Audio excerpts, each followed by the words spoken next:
안녕하세요. Welcome to today we're gonna share to you my eye bags and my fat jeans. Joke lang. I'm gonna share to you kung paano may pasaya ng PS Topic exam. Although, hindi naman kayo interesado malaman, pero wala lang. Gusto ko lang i-share. Sumitig ako ng April 11, 2022 ng EPS Topic exam. And number 18 yung name ko sa list. Vocabulary talaga yung familiarization. Ang technique ko na ginawa, para madaming vocabulary na stored sa utak ko kahit yun, busy sa work.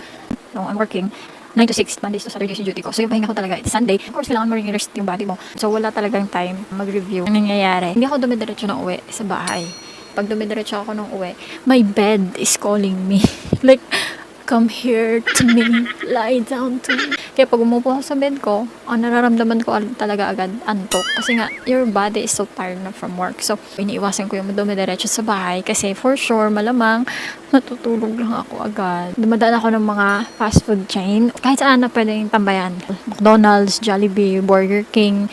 Kaya, kung afford mo mag-Starbucks, why not? Go. Lagi ako sa McDonald's. Umorder lang ako ng Coke float lang. And then, I'm gonna stay there like 2 hours. Coke float lang like 29 pesos. Kasi magre-review nga ako. Although sasabihin nyo, hindi ba maingay? Doon matitest yung focus and concentration nyo sa study. Ang pinaka-effective sa akin. And hindi ko sure sa inyo kung effective siya. Sa akin kasi, mas effective yung nagsusulat. Nagsusulat ako.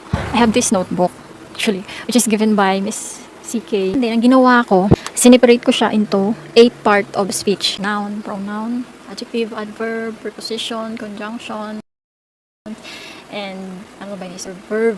So, yun. Kasi akong book, hard copy in book. Mabigat nga lang siya, bitbitin. So, ang ginawa ko, dinownload ko yung soft copy nun, which is naka-PDF file na siya. So, nasa cellphone. Kung ginagawa ko, ina-off ko yung data ko sa cellphone, open ko yung PDF file, nagbabasa ako, and then pag may unfamiliar, sinusulat ko siya in this notebook by category. For example, yung nabasa ko is yunpil, which is noun, o kaya dangshin, which is pronoun, nilalagay ko siya sa kung saan siya nakalagay dito. For example, noun. Under sa noun, meron akong animal sections, food, fruits, vegetables, things in the kitchen, appliances, siblings, ajuma, ajushi, harabuje, halmune. So, pag familiar mo na yung verb, no need to write na the meaning sa dulo.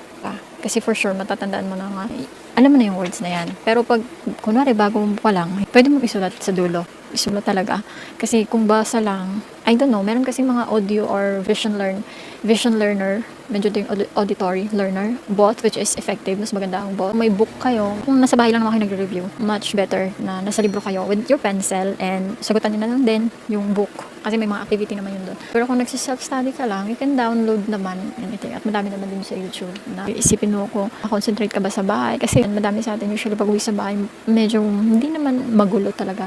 Pero maingay sa bahay. Maingay talaga lalo na pag madami kayo. And of course, mga gawaing bahay din iisipin mo. So, if you have still time naman, for example, 7 yung out mo, and safe pa naman umuwi hanggang 8, so go. Stay in some places na kaya mong mag-concentrate and focus on your study. Kung hindi mo kaya everyday na gumastos ng, let's say, 29 pesos a day, medyo mahal din kung isipin mo, 3 times a day, 3 times a week rather, naka-LL ka, so bili ka na din ng food para, syempre, ma-inspire ka din to study. Diba? Food lang naman yung natin. Or other days na hindi ka makadaan, madaling araw ka, try mong madaling araw kasi okay din naman mag-study ng madaling araw. Mas fresh yung utak mo pagising.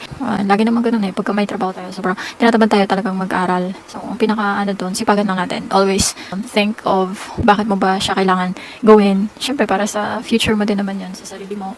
And of course, sa mga mahal mo sa buhay. So, first, kailangan nyo lang maging ready. Of course, with your hard work in memorizing and familiarization of vocabularies. And sa listening, you should also practice. Alamin nyo talaga yung sound ng character from initial, medial, and final. And fighting, good luck sa pagkuha ng mga exam. Hope you liked my tips